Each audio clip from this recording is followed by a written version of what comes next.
Welcome to another episode of the A-List Movie Club. I am your host, the Game Changer, Wes Truth. And with me, as always, are Dominic and John. How's it going tonight, guys? It's going good. Good. All right. And of course, this is the show where each week a different one of us picks a different movie for the others to check out. And this time it was John's turn. So why don't you tell everybody a little bit about what you picked? All right. I picked out a movie that came out in 1995, the year I graduated high school, and I haven't seen it since 1995, so it's a refresher. For one of my favorite directors, Kevin Smith, I picked Mallrats. Yes, you did. Both dumped by their girlfriends, two best friends seek refuge in the local mall. And that's our synopsis. Yeah. Thank you, everyone. Good night. That's our story, and we're sticking to it. Oh, Johnny.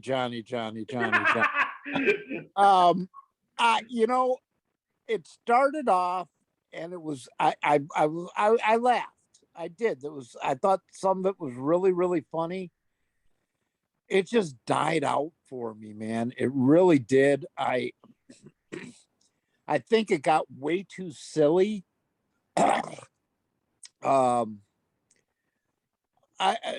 To me, Wesley and I both were saying, I think the best part was the dude trying to find the 3D picture. That was my favorite part. Scared. Yeah, it wasn't. I mean, I grew up in that era. And even a little bit before. I mean, the mall was a big part of our lives when I was growing up. Yeah, it just, the acting was terrible. I mean, Shannon Doherty and that other broad, whoever played the other girlfriend, they just were bad. The two dudes weren't bad, and God, I know Ben Affleck is friends with Kevin Smith, but if I was Ben Affleck, I'd sue to get this off my IMDb.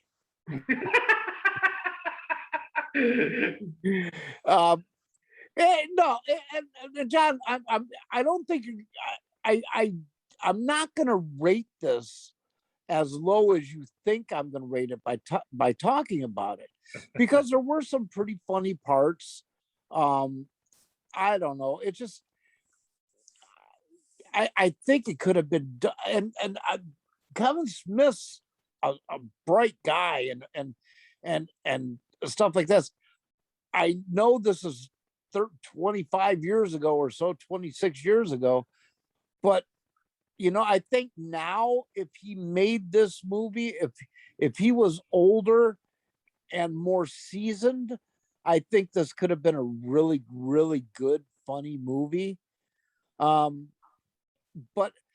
there were other movies in this vein during that time that I think did it better.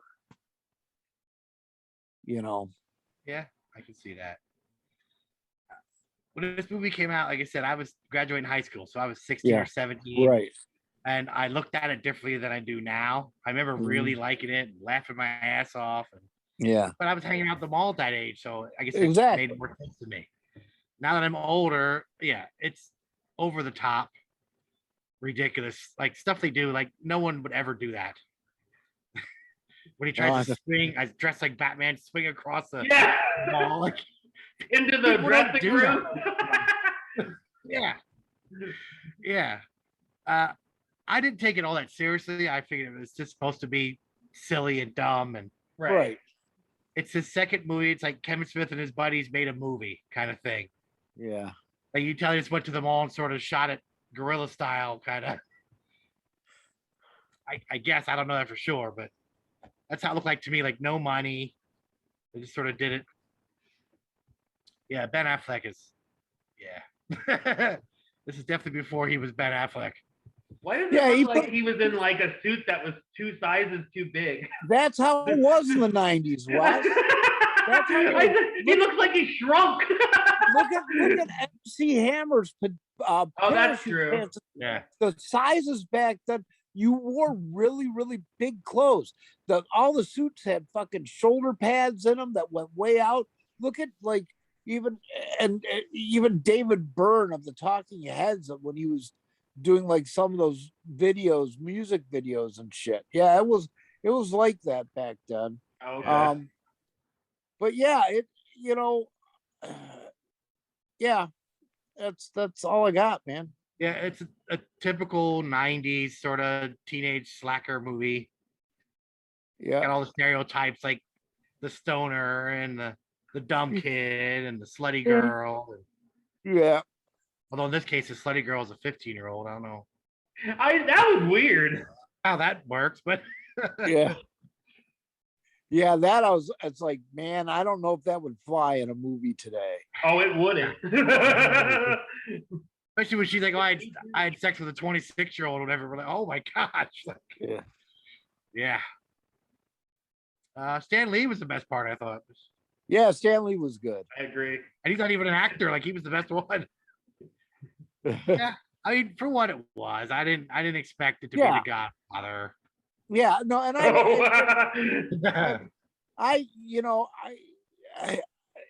it's for what it was, it's what it was, Yeah, I like Kevin Smith's like humor and his pop culture references, and right. That's sort of the way people talk in real life, kind of.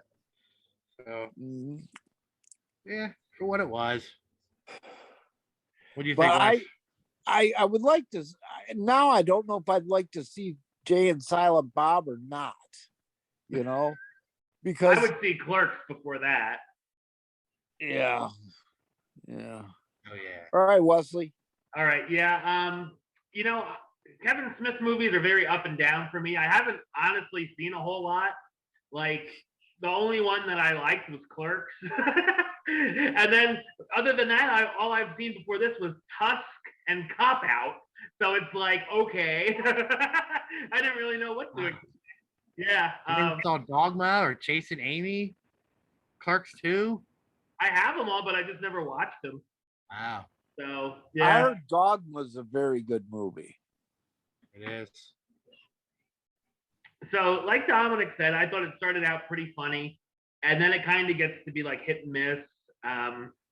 Like, some jokes I thought were pretty lame. Like, I thought that whole scene with the topless psychic could have just been like totally cut out of the movie. I was like, what the hell is this? And I thought that scene just bombed for me, but whatever. Yeah, James, it was nice seeing her. Huh? It was nice seeing her. She used to be on Three's Company, so. That's it was almost like Kevin Smith wanted to see her naked, so we just wrote that in. Probably. Yeah, Jay and Silent Bob appear, and I thought, their shenanigans are okay, like you said, John, with that. Like, no one would see him doing that, Yeah. But I thought Jay was more annoying to me here than the other stuff I've seen him in for some reason. But like we said, my favorite parts were the guy looking at the magic art picture. The Easter Bunny scene I really laughed at. That was good. And Stan Lee. Those were my favorite parts. I like the shit on the hand. Yeah, that was pretty good. Yeah. How stupid is that Claire Filani's character, Brandy, that she's on this dating game show for 10 minutes, doesn't realize it's her ex-boyfriend that she just broke up with by the voice? You wouldn't know that? Yeah, I know. I was like, wait a minute, she just figured that out now? It's sort of best to not think about it a whole lot. Yeah. Kind of one of those movies, just go with it kind of movie, Right, yeah. Yeah. I don't know if that all worked for me, that whole dating game thing. And I had heard that Claire Filani's name one time, and it was in that Brad Pitt movie that came out in the 90s. I think was it Meet Joe Black? Yeah. Yeah, I heard her name, but I don't know whatever happened there. And then, so I was like, oh, okay. Well, if she was in a movie with Brad Pitt, she might be okay. I thought her acting was so bad. And like, what it reminded me of the most was the girl's dialogue in the Macarena. Like she was reading that. I don't know why that came in my head, but and that other girl I thought sounded like Minnie Mouse. And Shannon Doherty, I thought talked way too fast. I could barely understand her. But I thought the guys were okay. The one guy, the real super slacker dude, the one that was Shannon Doherty's boyfriend. Shannon Doherty's boyfriend, Jason Lee. He was, and I know this was way before this, but he seems to be like a low rent Ryan Reynolds. He was trying to be. That's how I described him to my son's mom, because she watched it with him. That's funny. He's like Ryan Reynolds before Ryan Reynolds, just nothing but sarcasm and jokes. It's all he talks. I was like, yeah, it's not as funny or good. I liked him, but I thought that other guy was a wet blanket, like with no charisma. I guess that's why we never saw him again, or at least I never did. He's supposed to be like the good guy, the nice guy. Mm. I thought there was funny cameos. If you've seen the Comic Book Guys show, which we watched that before, you see like in the line to meet Stan Lee, a couple of them were there and stuff. So that was pretty cool. That he all the way back then, yeah. And a shout out for throwing that Jaws ride stuff in there. I love that. Even if it's the Hollywood park that they filmed that at, not the Florida park. Because I know I can tell little things like that, but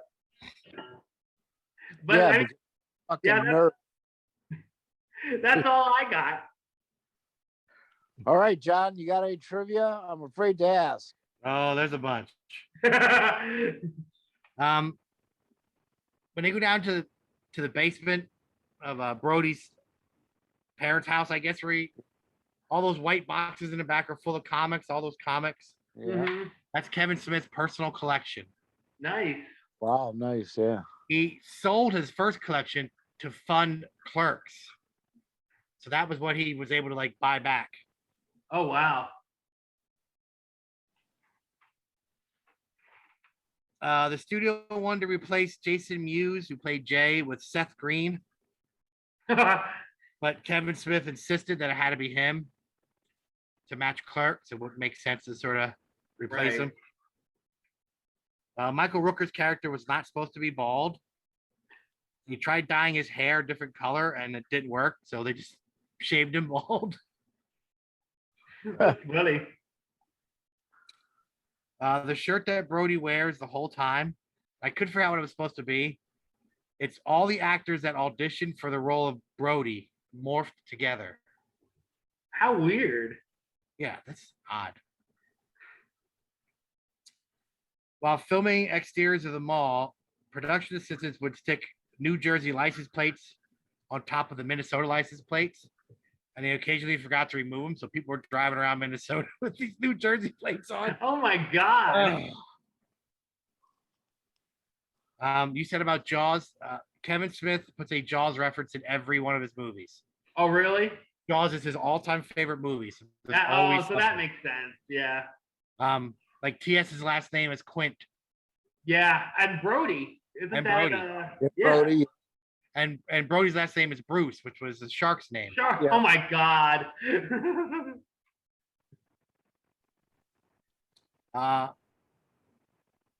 see. I today everything. The wrestler Brody Lee got his name from this. Oh wow. Because the actor's name Jason Lee and then the character who played Brody put together. This is the second film in Kevin Smith's universe. I don't know if you know that, Wes. He's got he has like it's like a cinematic universe type thing. Yeah. This movie takes place the day before Clerks. Oh wow. So it's kind of a prequel. Yeah, Jay and Silent Bob are the one that connects them all because they're all. Yeah. When he's dressed like Batman and goes through that picture of the girl, whatever, that's actually Jason Lee's wife. picture, not the girl in the dressing room. Oh yeah, I was gonna say, really? The picture that was on the wall that he went through. That's okay. The guy on the game show, the third guy, is the guy from Clerks. I recognize him. Yeah. His name is Gil Hicks. The guy in Clerks' name is Dante Hicks. They're supposed to be cousins. Wow. Yeah. TS picks up a Clark's hat when they're in the flea market. Everybody caught that? Yeah, I saw that. Hold on for a second.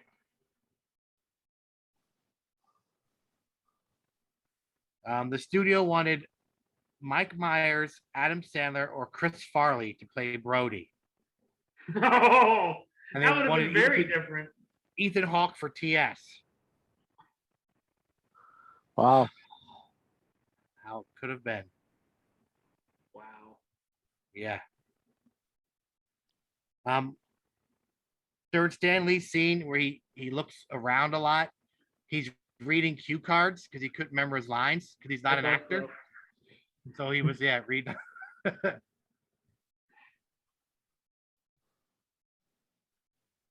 Heather Graham and Reese Witherspoon auditioned for the part Shannon Doherty got. At least those people can act. Jesus Christ. And they chose her over Reese Witherspoon? Yeah, but back in then, Shannon Doherty was popular. That's true. 90210. I mean, she's listed as the first one. What was Reese Witherspoon's big break? Cruel Intentions, I guess, which she came a few years later. Yeah. That's why Shannon Doherty's first. I mean, she was 90210. The flea market that they went to was torn down in the 90s, and it's now a movie theater. Nice. While at a Walking Dead fan meet and greet, Michael Rooker kept signing autographs of this movie.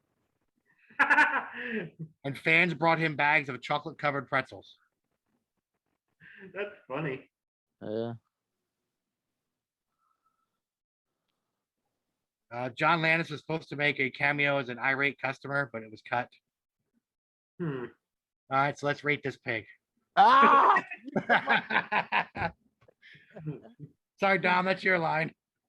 That's okay. I probably will never ever watch this movie again. I don't think I'd ever recommend it to anybody. It wasn't like dirt crap. It was just, So I give it a 5. Yeah, I would say if you're a Kevin Smith fan or you're trying to see all those movies in his universe, then you probably definitely have to watch it. But on its own, you could probably skip it. You know, like I already forgot most of it. And it was like yesterday I watched it. So I'm with you, Dom. It's probably a 5. It's Yeah. Not great, not terrible. It's just okay. Yeah, I agree with you guys. I would give it a 5 as well. All right. One of these days, I'm going to pick a 10. Yeah. So this was a study in mediocrity. I'm a Phillies fan. I'm used to that. Yeah, exactly. All right. So then next time we have our show, it is going to be our Dollar Tree pick. And that's always a lot of fun because me and John collect all these different Dollar Tree movies and we want to try to actually watch some. So this is a movie that we both own and the fates randomly selected this one for us. So that is Warning Shot. Who, for the longest time, I thought this was Michelle Rodriguez. And I was looking up Warning Shot, Michelle Rodriguez, and nothing was coming up. And I'm like, what the hell? And then I'm like, oh, it's someone else. Yeah, I don't know who that is. Yeah. I know David Spade played the bad guy. Spoiler. Yeah, David Spade, yeah. Yeah, I got to see how that goes. I know. That's what really got my attention with that one. Yeah. All right. We'll be back with our thoughts on Warning Shot next week. But until then, John, you want to talk a little bit about your podcast? Yeah, We Like Wrestling Podcast. It's a weekly podcast. 4 guys sit around talking about wrestling. Any and everything going on in the world of wrestling, we talk about it.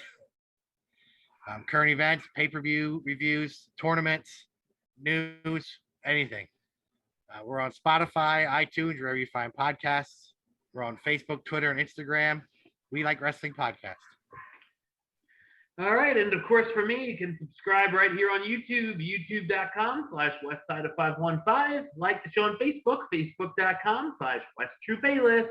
And of course, you can follow me on the Twitter and Instagram @WestAlist. Until next time, truth out.